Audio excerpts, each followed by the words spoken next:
Hello friends, good morning friends. இன்றைக்கி நம்ம வீட்டில் வெஜ்ஜு பொரியல் செய்ய போகிறோம். முக்கியமாக குழந்தைங்க நிறைய காய்கறிலாம் சேர்த்தோம்னா அவங்க நல்லா சாப்பிடுவாங்க. இது ரொம்ப டேஸ்ட்டாக இருக்கும் ஃப்ரெண்ட்ஸ். இது வந்து கோஸு வந்து இந்த மாதிரி சீவலில் போட்டால் இது நல்ல டேஸ்ட்டாக இருக்குது. இந்த மாதிரி போட்டுக்குங்க. இப்போ நம்ம எப்படி செய்யணும்னு சிம்பிளாக எங்கள் வீட்டுக்கு சமைக்கிறத அப்படியே உங்களோட நான் வீடியோ ஷேர் பண்ணிக்கிறேன். எண்ணெய் கொஞ்சமாக ஒரு 2 ஸ்பூன் போதும், 2.5 ஸ்பூன் போதும், நிறைய போட வேண்டாம். இது காஞ்சி போச்சு, நான் கடுகு போடுறேன்.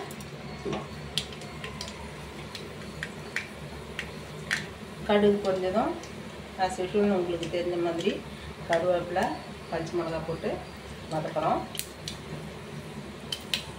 வதக்கிட்டு அதுக்கப்புறம் நம்ம ஒன்று ஒன்றா மற்றதை சேர்க்குறோம். இது நல்ல டேஸ்ட்டாக இருக்கும். இது எல்லாருக்கும் நல்லா தெரிஞ்ச ஒரு பொரியல் தான். இதனால் நம்ம வீட்டில் செய்யறது நான் உங்களோட ஷேர் பண்ணிக்கிறதுல ரொம்ப சந்தோஷம். இது பிகினர்ஸுக்கு யூஸ்ஃபுல்லாக இருக்கும் ஃப்ரெண்ட்ஸ். இப்போ கருவேப்பிலை போட்டுக்கலாம்.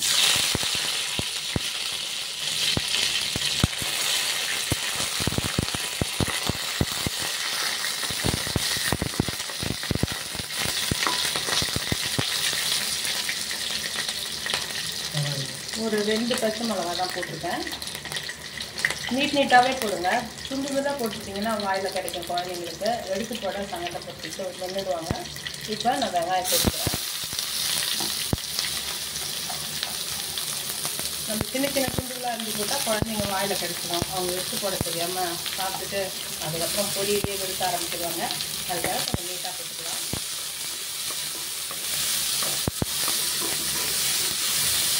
நம்ம எல்லா காயும் ரெடி பண்ணி ஒழுக்கி கொண்டு வந்துட்டோம்னா நமக்கு ஒரு அதிகபட்சம் 10 நிமிஷத்துக்குள்ள அருமையான வெஜ்ஜு பொரியல் கிடைச்சிடும்.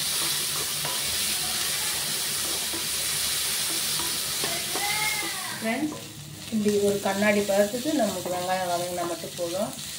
ரொம்பலாம் வதங்க வேண்டாம். அப்போ தான் நமக்கு எல்லாமே டேஸ்ட்டாக கிடைக்கும். இப்போ நம்ம கோஸு சேர்த்துக்கலாம் ஃப்ரெண்ட்ஸ்.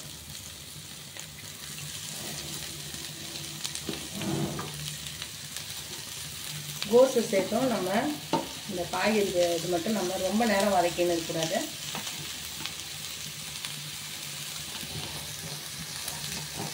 ஆஃப் குக்கு மாதிரி வதங்கி கொஞ்சம் மூடி வச்சுருந்தோம்.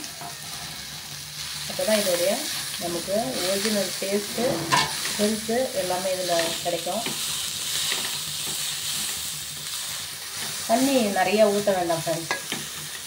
நமக்கு இதுவே வதங்கி வரும். தேவைப்பட்டால் கொஞ்சம் தண்ணி தெளிச்சுக்கிறோம் அவ்வளோதான். நம்ம அப்புறம் தண்ணி ஊற்றிட்டோம்னா அது சுண்டதுக்காகவே நம்ம வச்சுருப்போம். அதனால் இது மாதிரி நம்ம லைட்டாக வதக்கி எடுக்கிறோம். கொஞ்ச நேரம் தான் வதங்கின பிறகு நம்ம இன்னும் கேரட்டு மற்றதெல்லாம் இருக்குது, அதையும் சேர்க்க போகிறோம். கொஞ்சம் நேரம் ஃப்ரெண்ட்ஸ். இப்போ நமக்கு இந்த 1 நிமிஷம் தான் நான் இப்படி வதக்கியிருக்கேன். அதுக்கே இது இப்படி வதங்கிடுச்சு. நம்ம இதில் லைட்டாக தண்ணி தான் தெளிக்கிறோம். ஊற்றலை, தண்ணி தெளிச்சிக்கிறோம். கொஞ்சமாக தான் இப்படி தெளிச்சிக்கிறோம். இப்படி நம்ம மல்லிகை பூ மேலே தெளிக்கிற மாதிரி நம்ம கோஸ் தோலில் தெளிச்சிக்கிறோம். தெளிச்சிக்கின்னு உப்பு கொஞ்சமாக சேர்க்குறோம். நம்ம நிறைய தண்ணி ஊற்றக்கூடாது ஃப்ரெண்ட்ஸ், பொரியலுடைய டேஸ்ட் போயிடும். உப்பு கொஞ்சமாக நம்ம தேவைக்கேற்ப இந்த இடத்துல இந்த ஸ்டேஜில் சேர்த்துக்கலாம். சேர்த்து நம்ம ஒரு வதக்கி ஒரு 1 நிமிஷம் மூடி வைக்கிறோம். 1 நிமிஷம் தான், அதிகம் கிடையாது. தீ அதிகம் ஏற்றாமலும் பார்த்துக்குங்க. நான் மூடி வச்சு அடுத்தது என்ன சேர்க்குறேன்னு அப்படி சமைச்சிக்கிட்டே உங்களுக்கு சொல்லிடுறேன் ஃப்ரெண்ட்ஸ். இப்போ நம்ம 1 நிமிஷம் மூடி வச்சதை திறக்கிறோம் ஃப்ரெண்ட்ஸ். இதில் முக்கியமாக நீங்கள் சிம்மில் தான் வச்சு இதை பண்ணணும். அதிக தீ ஏற்றவே கூடாது. பார்த்திங்களா, இதிலே வந்து மேலே இருக்கிற அந்த அனல்லையும் கீழே அந்த சிம்மிலையும் அனல்லையும் நமக்கு தேவையான அளவு வேகுது பாருங்கள். இப்போ நம்ம கொஞ்சம் மஞ்சள் சேர்த்துக்கணும்.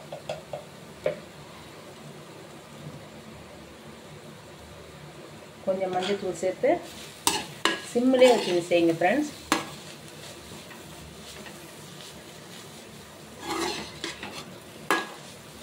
மஞ்சத்தூள் இதை வதங்கணும். இதில் கலந்ததும் நம்ம இன்னும் வச்சுருக்கிற கேரட்டு, கேப்சிகம் இதெல்லாம் நம்ம இதில் சேர்க்குறோம். கேப்சிகம் சேர்க்குறேன் ஃப்ரெண்ட்ஸ். Green colour capsicum.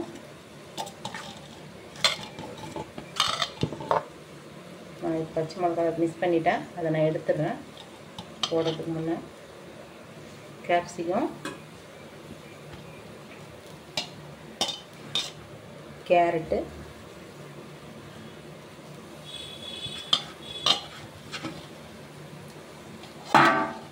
இது ரெட் கேப்சிகம். நான் இதை ரவுண்ட் ரவுண்டாக வெட்டியிருக்கேன். குழந்தைங்களுக்கு ஒரே மாதிரி இல்லாமல் ரவுண்ட் ரவுண்டாக வெட்டியிருக்கேன். நீங்களும் அது மாதிரி எந்த டிசைன் வேணாலும் போட்டுக்கங்க. இப்போ நம்ம இதையும் ஒரு கலந்து சிம்பிள் ஃப்ளேம்லேயே போடுங்க.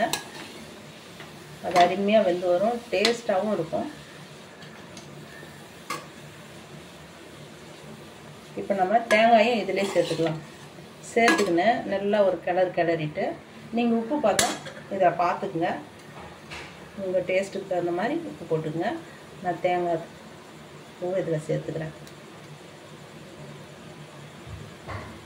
முக்கியமாக குழந்தைகளுக்கு இதை கொடுத்து பழகுங்க. இது கூட ரைஸோ நூடுல்ஸோ எதுவுமே தேவையில்லை. வெறும் காய்கறியை நீங்கள் இதை மாதிரி ஒரு பொரியல் பண்ணி அவங்களுக்கு ஒரு கப்பில் கொடுத்து பாருங்கள். அவங்க அதுக்கப்புறம் இதை மாதிரி தான் செஞ்சு வேணும் அப்படின்னு கேட்க ஆரம்பிச்சுடுவாங்க. இப்போ நான் இதை ஒரு 2 நிமிஷம் மூடி வச்சு வேக வைக்க போகிறேன். இந்த ஸ்டேஜில் நீங்கள் உப்புலாம் பார்த்துக்கலாம். சிம்பிள் ஃப்ளேமில் தான் ஃப்ரெண்ட்ஸ் வைக்கணும். மறுபடி நான் சொல்லிக்கிட்டே இருக்கேன் உங்களுக்கு. ஏன்னா நம்ம மரத்து போய் கூட கொஞ்சம் ஃப்ளேம் ஏற்றிட்டோம்னா தீஞ்சிடும், வாசனையும் வேறு மாதிரி வரும். இதை நம்ம அப்படியே சிம்பிள் ஃப்ளேமில் வச்சு மூடி வச்சு வேக வைக்கிறோம் 2 நிமிஷம் ஃப்ரெண்ட்ஸ். அதுக்கப்புறம் நம்ம ஃப்ரெண்ட்ஸ் இப்போ 2 நிமிஷம் ஆயிடுச்சு.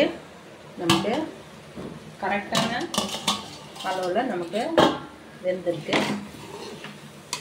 பார்த்தீங்களா, நம்ம கண்ணுக்கே அது ரொம்ப பிடிச்சிரும். அது கரெக்டாக இருக்குது சமையல் அப்படின்னும்போது அதனுடைய வாசனையும் கண்ணும் நமக்கு முதல்ல அதோடைய டேஸ்ட்டை சொல்லிடும், அதோடைய ஹெல்த்தியை சொல்லிடும்.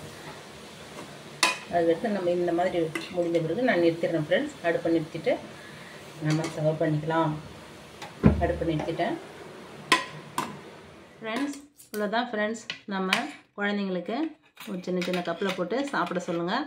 மிளகா நீட்டாக இருந்ததுன்னா நீங்கள் எடுத்துக்கிட்டு அவங்கள்ட்ட கொடுங்க. பெரியவங்க நம்ம பார்த்து சாப்பிட்டுக்கலாம் ஃப்ரெண்ட்ஸ். இது ஒரு 11 மணி வாக்கில் கூட பெரியவங்களும் ஒரு கப்பு சாப்பிட்டு நல்லா ஒரு டேஸ்ட்டும் ஹெல்த்தும் கிடைக்கும். இதில் நமக்கு குழந்தைங்க இதை மட்டும் தனியாக சாப்பிட்டு பழகிட்டாங்கன்னா கண்டிப்பாக இப்படி தான் வேணும் அப்படின்னு நம்மளை கேட்டு வாங்கி சாப்பிடுவாங்க ஃப்ரெண்ட்ஸ். இது மாதிரி செஞ்சு பாருங்கள் ஃப்ரெண்ட்ஸ். குழந்தைங்களுக்கு கொடுங்க, பெரியவங்களும் சாப்பிடுங்க ஃப்ரெண்ட்ஸ். இது வெஜ்ஜு பொரியல் நான் செஞ்சது நம்ம வீட்டில் சாப்பிடுவாங்க friends. Thank you friends. Thank you farmers. Thank you so much.